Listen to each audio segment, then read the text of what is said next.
Hey guys, what's up? It's once again mp4podcast.com, and I got breaking news. The new Ginger in Mass Effect is going to be a Ginger.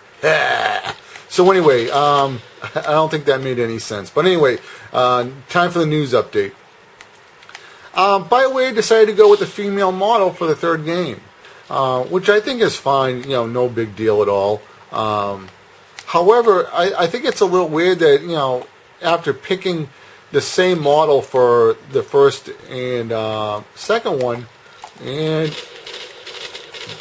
I had to kill that guy, and that guy got me. That, you know, they kind of gave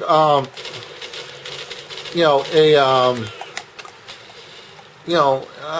I kind of want to say a feeling that the Mass Effect character was that bald white guy.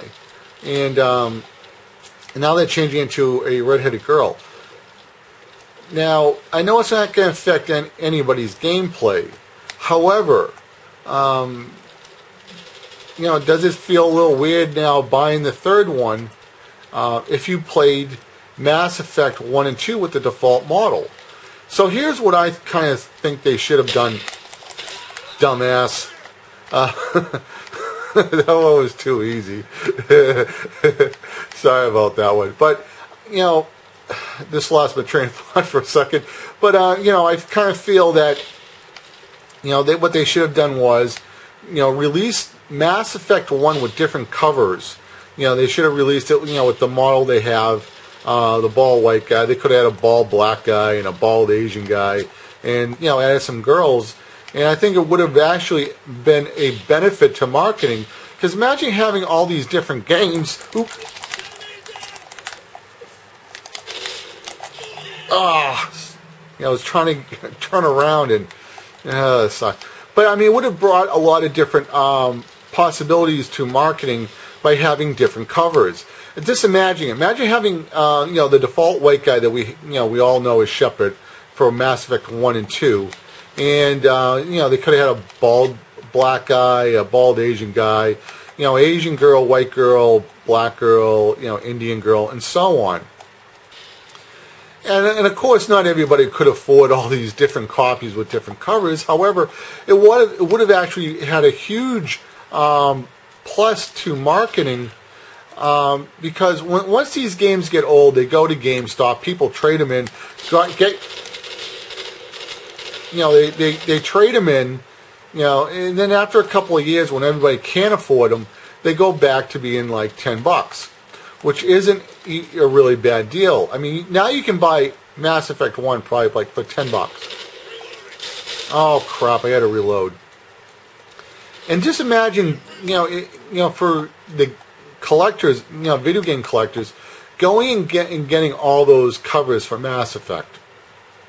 Or maybe they could have done something like, they took different nationalities of people, and maybe like the right eye was a black guy, and the right eye was a white guy, and maybe, the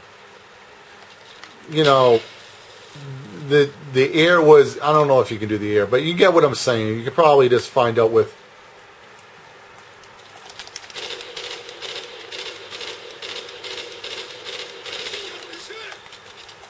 bitch. But, you can kind of get what I'm saying. Maybe they could have done something with Peter Parker, the half Spider-Man, half Peter Parker face, something like that. But, I kind of feel there should have been some continuity to maybe, this is what, now that I'm thinking about, what they should have done was, they should have released all the games with different characters.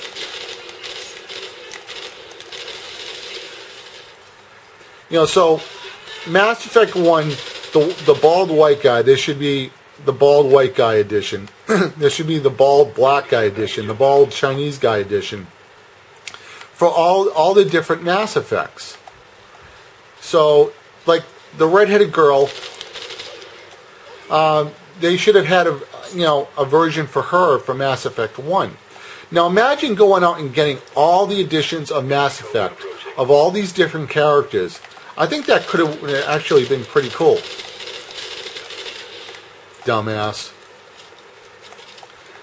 Imagine having, a set of Mass Effect 1 with the bald white guy, Mass Effect with a bald black guy, Chinese guy, Asian girl, white girl, redheaded girl, and all these different characters, and had different, additions to Mass Effect.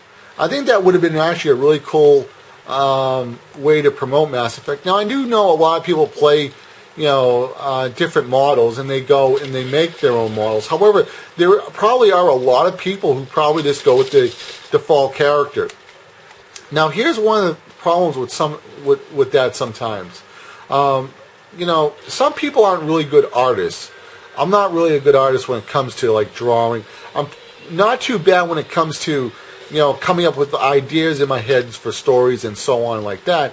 And I remember when I was playing Saints Row, I wasn't really that good at. I thought it was pretty good because it came in third, but there was only 3 people. Well, anyway, kind of getting back in the swing with Call of Duty and so on.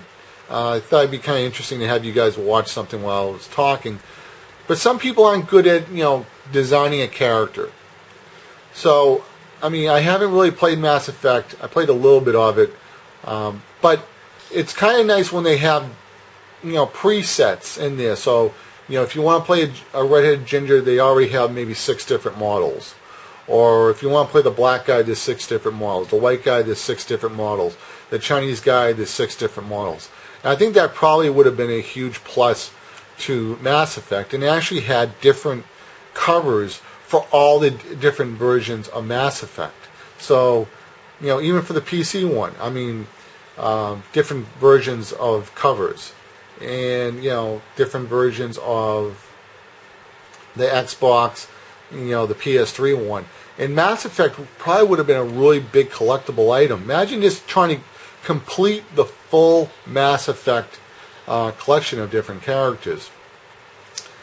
I think that probably would have been pretty cool. Now, I know the default model of Mass Effect is that redheaded ginger. And I don't know how that's going to play. Again, I'm not an expert in Mass Effect. So, let's say you're playing the ginger. Are they going to write a patch for